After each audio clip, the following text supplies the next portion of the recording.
Hospital de Lynchburg, Virginia. Noviembre del 2008. Séptimo día de coma. La habitación huele a antiséptico.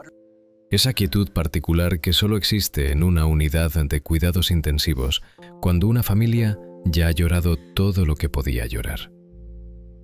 Holly Alexander está sentada al lado de la cama. Sus 4 hijos rezan en voz baja. Hace pocas horas, el médico jefe la llevó al pasillo y le habló sin rodeos. Después de 72 horas de meningitis bacteriana de esta gravedad, normalmente comenzamos a hablar de opciones para el final de la vida. Pero el hombre acostado en esa cama no es un paciente cualquiera.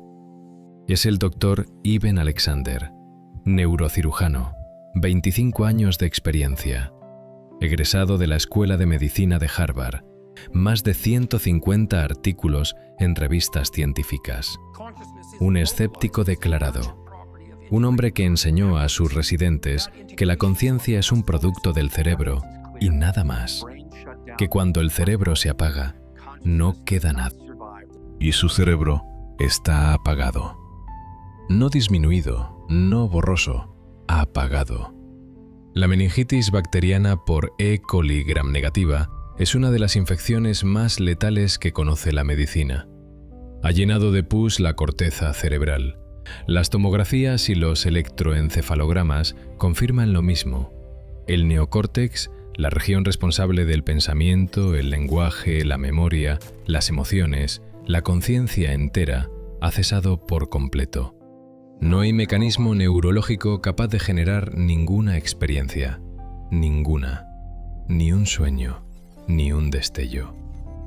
Y entonces, en la mañana del 7º día, Iben Alexander abre los ojos, mira a su esposa, y antes de cualquier otra cosa, antes incluso de reconocer a sus hijos, pronuncia una frase con la calma de alguien que regresa de un viaje muy largo. Todo está bien. No te preocupes, todo está bien. Detén la imagen, porque la pregunta que viene a continuación es la que ha perseguido a la medicina moderna durante medio siglo. Si la ciencia dice que en su cerebro no podía ocurrir nada, ¿qué fue exactamente lo que él vio? Pero antes de escuchar la historia de Iben Alexander, necesitas saber esto. Él no está solo. No son unas pocas docenas de personas, no son unos pocos cientos. Las estimaciones más conservadoras hablan de 15 millones de estadounidenses que han atravesado algo similar. Más personas de las que viven en los estados de Nueva York y California juntos. Y la mayoría jamás se atreve a contárselo a nadie. La historia comienza en 1975. Un joven estudiante de filosofía y medicina llamado Raymond Moody quedó obsesionado con un relato. Lo había escuchado por primera vez en 1965. El del sargento George Ritchie, un soldado declarado muerto durante 9 minutos en 1943, que había vuelto con una historia imposible. 10 años después, Moody había recopilado más de 150 casos parecidos. Acuñó un término nuevo, Near Death Experience, experiencia cercana a la muerte, y publicó un libro llamado Vida después de la vida. Vendió más de 13 millones de ejemplares. El propio Moody dijo entonces algo que define el espíritu del campo. No estoy en el negocio de tratar de probar nada. Solo estoy tratando de averiguar qué hay ahí. Lo que encontró fue un patrón tan repetido que se volvió imposible de ignorar. 9 elementos comunes. Un túnel oscuro, una luz al final, la sensación de flotar fuera del propio cuerpo, el reencuentro con familiares fallecidos, un ser de luz, la revisión de la vida entera, escena por escena, una paz absoluta, una frontera que no se puede cruzar, y el regreso. 90% de los casos presentan al menos 4 de esos 9 rasgos. En 1978 se fundó IANS en la Universidad de Connecticut El estudio de la experiencia cercana a la muerte se convirtió en una disciplina académica formal. Décadas después, el Dr. Jeffrey Long levantó la base de datos más grande del mundo en su sitio NDERF. Más de 5.000 testimonios en 23 idiomas. Su conclusión, después de revisar cada uno, fue tajante. La verdad simple es que es real. Y aquí viene el detalle que obliga a los científicos a detenerse. Esto no es un fenómeno occidental, no es un fenómeno cristiano. Budistas, hindúes, judíos, ateos, miembros de pueblos originarios de América, sobrevivientes del terremoto de Tangshan en China en 1976. Todos describen los mismos elementos centrales. Cambian las imágenes culturales. La luz, la paz, el reencuentro con los seres queridos, eso no cambia. Desde 1982, las encuestas Gallup han documentado de manera consistente que entre el 5 y el 8% de los estadounidenses ha atravesado una experiencia cercana a la muerte. En 2014, eso equivale a más de 15 millones de personas, más que toda la población de los Países Bajos. Pero los números no tienen rostro, y a veces una sola historia cambia a una persona para siempre. Especialmente cuando esa historia llega de la última persona en el mundo que querría creer en el cielo. Un profesor universitario que odiaba la religión, agonizando solo en una habitación de hotel en París. Howard Storm, profesor titular y jefe del Departamento de Bellas Artes de la Universidad del Norte de Kentucky, 38 años, ateo confeso, el tipo de hombre que se paraba frente a sus estudiantes y declaraba: con esa seguridad que solo da el aula, decía que la religión era la debilidad de los que tienen miedo a morir. En su casa no había altares, no había oraciones, no había Dios. 1 de junio de 1985, París. Storm está dirigiendo una excursión de estudiantes por los museos europeos. Esa mañana se dobla de dolor en su habitación de hotel, una úlcera duodenal perforada. El hospital francés está saturado. Lo dejan tendido en una camilla esperando cirugía durante 10 horas. 10. Su esposa sostiene su mano. Sus colegas no saben qué hacer. Finalmente mira a su esposa y le dice: me estoy muriendo. Y todo se vuelve negro. Lo que ocurre a continuación, él lo cuenta con palabras que nunca había usado antes. Estaba de pie junto a mi cuerpo y aparecieron seres. Al principio parecían humanos, pero eran de una crueldad indescriptible.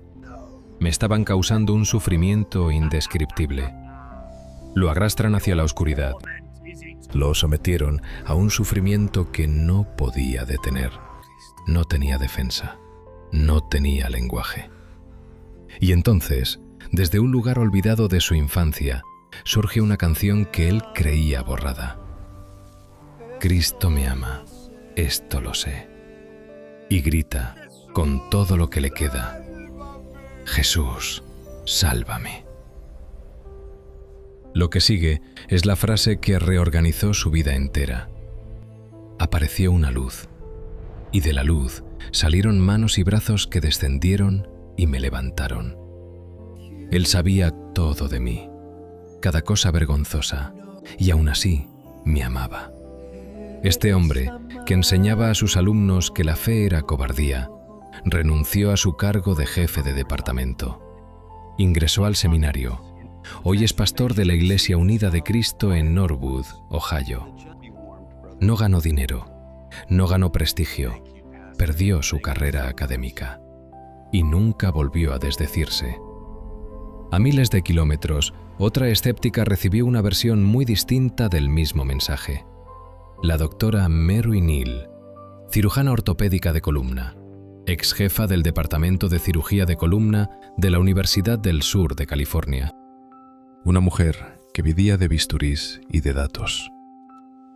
Enero de 1999, Río Fui, en el sur de Chile. Va bajando una cascada en kayak con un grupo de colegas. La embarcación se voltea. La fuerza del agua la aprieta contra una roca submarina. Sus piernas quedan atrapadas entre la proa del kayak y la piedra. Sus pulmones se llenan de agua. Su compañero, Tom Long, mira el reloj desde la orilla. 14 minutos, luego 20, luego 25. Sin ninguna señal de vida. Y conviene recordar lo que cualquier estudiante de medicina sabe. El cerebro sufre daño irreversible después de 4 a 6 minutos sin oxígeno. Cuando logran sacarla, no tiene pulso, no respira. Sus labios están azules. La reaniman durante 30 minutos en la orilla del río. Y cuando por fin abre los ojos, lo primero que dice no es un grito de dolor ni una pregunta de orientación. Es esto. Es tan hermoso. ¿Por qué me trajeron de vuelta? En su libro Al cielo y de regreso, Mary Neal escribe: Fui recibida por un grupo de seres que rebosaban de alegría por mi llegada. Sentí que volvía a casa. Y más adelante, estaba siendo sostenida por Jesús, y se me dijo que tenía que regresar, que mi trabajo en la tierra aún no estaba terminado. Hay un detalle que ella misma guardó durante años antes de atreverse a escribirlo. Durante esa experiencia, se le anticipó que su hijo mayor, Willie, moriría joven. 10 años después, en 2009, Willie murió a los 19 años en un accidente de bicicleta. Mary Neal sostiene que aquella experiencia de 1999 fue lo que preparó su alma para sobrevivir a ese día. Una atea forzada a creer. Un ateo que volvió pastor. Y la misma luz esperándolos a los dos. Pero la pregunta científica seguía allí, tercamente. ¿Y si todo esto fuera nada más que el último estertor de un cerebro agonizante? Esa fue la pregunta que el Dr. Eben Alexander había dedicado toda su carrera a poder responder con un sí rotundo. Y no pudo. Volvamos a Lynchburg. Esta vez la cámara no se apura. 10 de noviembre de 2008. Eben se despierta esa mañana con un dolor de cabeza que él nunca había sentido. En pocas horas deja de reconocer a su esposa. Ambulancia. Ingreso de emergencia. Diagnóstico: meningitis bacteriana por E. coli gram negativa. La enfermedad que sus colegas llaman, en privado, sentencia de muerte ya firmada. Los datos médicos son brutales y verificables. La tomografía y el electroencefalograma confirman lo mismo. El neocórtex está completamente inactivo. Toda la capa exterior del cerebro está sumergida en pus. Es la región responsable del pensamiento, del lenguaje, de la conciencia, de la memoria, de las emociones. No hay actividad, no hay nada. Y esto no lo afirma él, lo afirman sus propios colegas de Harvard, médicos que no tenían razón alguna para apoyar su historia. Pasadas las 72 horas, el médico jefe llama a Holly al pasillo. Le repite la misma frase que 1000 otros médicos han pronunciado 1000 veces. Opciones para el final de la vida. La probabilidad de supervivencia es inferior al 10%. Y dentro de ese 10%, la probabilidad de no quedar con un daño neurológico catastrófico es inferior al 30%. Pero lo que Eben vio durante esos 7 días no fue una alucinación caótica. No fueron rostros familiares, ni recuerdos sueltos, ni fragmentos de su vida. Fue, según sus propias palabras, una realidad estructurada, lógica, con una profundidad para la cual no tenía vocabulario. Un mundo de luz y música, y un mensaje repetido 3 veces, que no llegó como palabras, sino como lo que él llamó pensamiento directo. Eres amado y atesorado, profundamente, para siempre. No tienes nada que temer, no hay nada que puedas hacer mal. Y aquí viene el detalle que más lo desconcertó como neurocientífico. Cuando despertó, no recordaba su vida. No recordaba Harvard. No recordaba los nombres de sus hijos. No recordaba que era médico. Lo único que recordaba con nitidez sobrenatural era el cielo. La memoria de su existencia regresó lentamente en los días siguientes, pero la memoria de aquellos 7 días nunca se desvaneció. En La prueba del cielo, página 9, escribió: «No hay explicación científica para el hecho de que, mientras mi cuerpo yacía en coma, mi mente, mi yo consciente, interior, estaba viva y bien». Y agregó: «Mi experiencia me mostró que la muerte del cuerpo y del cerebro no son el final de la conciencia».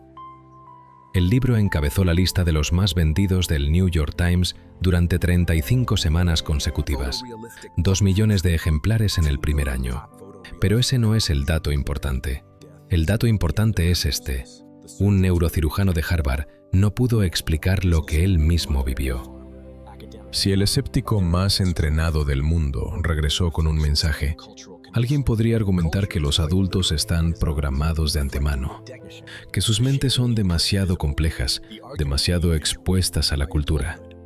Pero un niño de 4 años, antes de que la memoria se asiente, antes de que la familia pueda moldearlo, ese caso es distinto. Y en marzo del 2003, en un pequeño hospital de Nebraska donde estaba cayendo nieve, un niño contó cosas que ni siquiera su padre, pastor con 17 años de ministerio, podía explicar. 5 de marzo del 2003, Centro Médico Regional Great Plains, North Platte, Nebraska. Afuera nieva. Adentro, Colton Burpo, 3 años y 9 meses, es llevado al quirófano. Apéndice perforado. Infección masiva. Mientras tanto, en una salita contigua, su padre Todd Burpo, pastor wesleyano durante 17 años, reza. Y luego deja de rezar. Y luego se levanta, golpea la pared con el puño y grita: «¿Dónde estás? ¿Así tratas a tus pastores?». Está furioso, está aterrado. Su esposa Sonia, en el corredor, llama uno por uno a los amigos de la iglesia para pedir oración. 4 meses después, Colton sobrevivió. La familia va manejando por la carretera. De la nada, el niño dice algo que detiene el aliento de sus padres. «Papi, cuando estuve en el cielo, te vi en una salita. Estabas muy enojado con Dios. Y mami estaba hablando por teléfono». Nadie le había contado eso. Nadie podía habérselo contado. Pero la frase que congeló a la familia para siempre llegó después. Colton se acercó a su madre y con esa naturalidad de los niños preguntó: «Mami, tengo 2 hermanas. Tuviste un bebé que se murió en tu pancita, ¿verdad?». Sonia tuvo que sentarse. En 1998, 5 años antes de que Colton naciera, ella había sufrido un aborto espontáneo en las primeras semanas de embarazo. Jamás se lo había mencionado al niño. Jamás. Y Todd Burpo, formado para no creer en lo que no se puede verificar, tuvo que sentarse a hacerse una pregunta nueva. ¿De dónde sabía esto su hijo? Hubo más. Colton describió haber conocido a Pop, su bisabuelo, que había muerto en 1976, 30 años antes de que el niño naciera. Cuando la familia le mostró fotos del bisabuelo en su vejez, el niño negó con la cabeza: «Ese no es Pop». Pero cuando le mostraron una fotografía del bisabuelo joven, una imagen que jamás le habían enseñado, el niño dijo: «Ese es Pop. Pop me dijo que yo era su nieto». Años después, en 2010, ocurrió algo que la familia tampoco esperaba. Le mostraron a Colton cientos de pinturas e imágenes de Jesús, hechas por artistas de distintos siglos. El niño negaba con la cabeza ante todas, hasta que llegaron al cuadro Príncipe de Paz. Lo había pintado Akiane Kramaric, una niña lituano-estadounidense nacida en 1994, criada en una familia completamente atea. Comenzó a pintar a Jesús a los 4 años después de verlo en sueños. Completó esa obra a los 8. Colton miró la pintura. Silencio.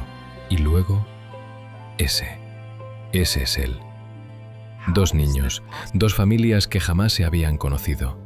El mismo rostro. Y otra frase de Colton que ya nadie le pidió que repitiera: «Jesús tiene marcas, papi».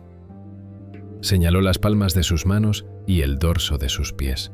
El libro El cielo es real se publicó en 2010, 11 millones de ejemplares, traducido a más de 35 idiomas, 59 semanas en el número 1 del New York Times. La película, en 2014, recaudó $101 millones con un presupuesto de 12. La fe pide pruebas, las pruebas piden método. Y en los últimos años, la ciencia médica decidió por fin dejar de evadir la pregunta. En el 2001, la revista The Lancet, una de las publicaciones médicas más prestigiosas del mundo, publicó un estudio del cardiólogo holandés Pim van Lommel. El trabajo siguió a 344 pacientes reanimados después de un paro cardíaco. 62 de ellos, el 18%, reportaron una experiencia cercana a la muerte. 41 tuvieron experiencias completas. Van Lommel formuló entonces una pregunta directa dentro de las páginas de la revista. ¿Cómo puede experimentarse una conciencia clara, fuera del cuerpo, en el momento en que el cerebro ya no funciona, durante un periodo de muerte clínica con electroencefalograma plano? Esa pregunta, planteada en una revista médica de primer nivel, sigue sin respuesta. Pero detrás de cada estadística hay una persona. Conviene recordar uno solo de esos casos. Un paciente del estudio de Pärnia, en Southampton, estuvo sin pulso durante varios minutos de reanimación. Cuando despertó, describió la posición exacta del personal médico, los instrumentos que se usaron y los sonidos específicos del recinto. Detalles que el equipo confirmó como exactos.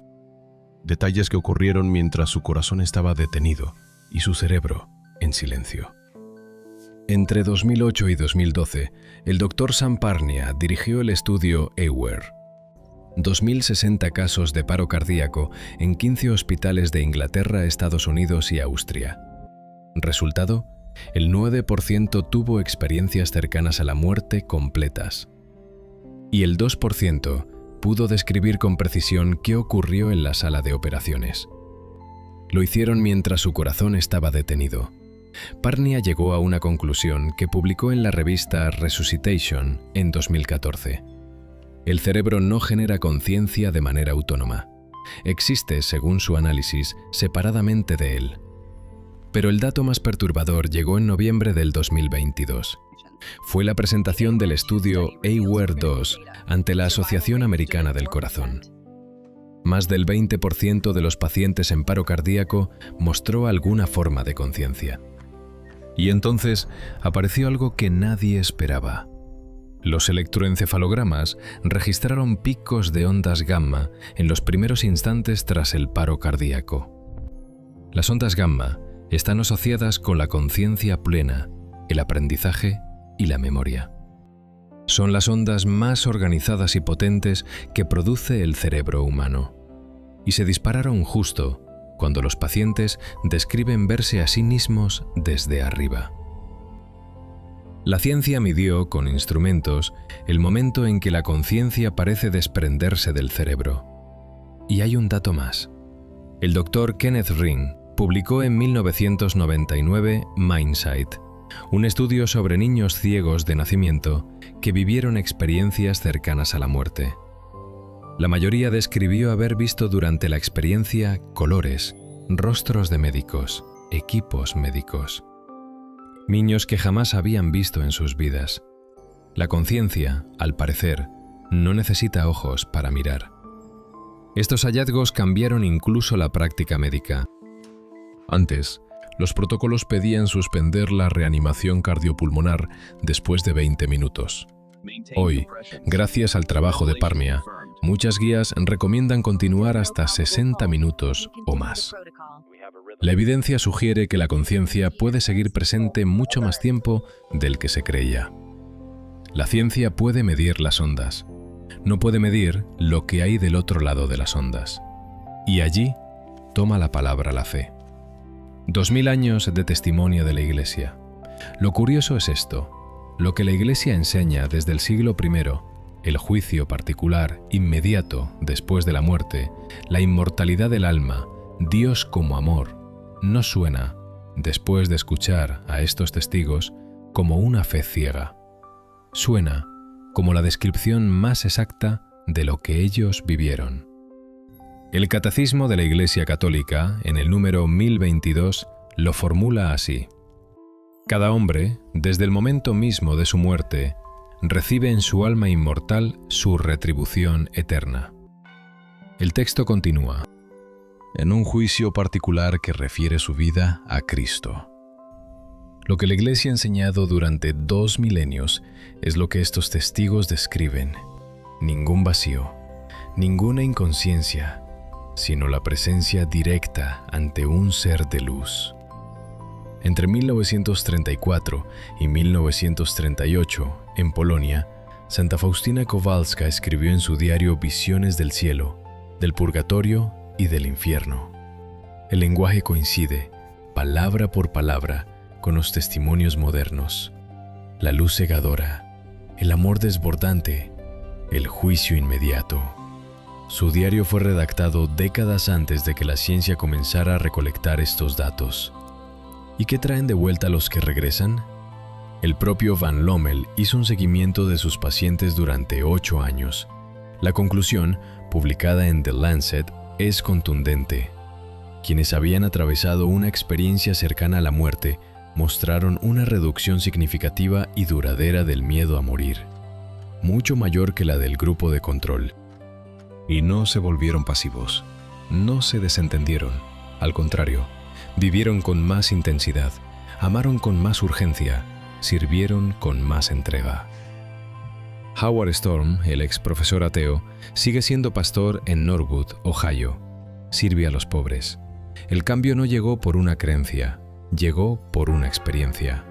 Y nadie puede arrebatarle esa experiencia. El mensaje final no es tengan miedo de morir, no es crean ciegamente, es esto. Si todo lo que estos testigos cuentan es cierto, y hay evidencia suficiente para tomarlo en serio, entonces la pregunta más importante no es ¿qué hay después de la muerte? La pregunta más importante es ¿cómo estoy viviendo hoy, antes de ese encuentro? Volvamos a Lynchburg una última vez. La cámara avanza despacio. Holly está sentada al lado de la cama y Ben abre los ojos, mira a su esposa y dice, con esa calma de quien regresa de un viaje muy largo: todo está bien, no te preocupes, todo está bien. La primera vez que escuchaste esa frase era un misterio. Ahora sabes lo que él estaba diciendo. Estaba repitiendo el mensaje que había recibido 3 veces en la oscuridad. Eres amado y atesorado, profundamente, para siempre. No tienes nada que temer. No hay nada que puedas hacer mal. Y quizás, después de todo, esa es la única noticia que importa.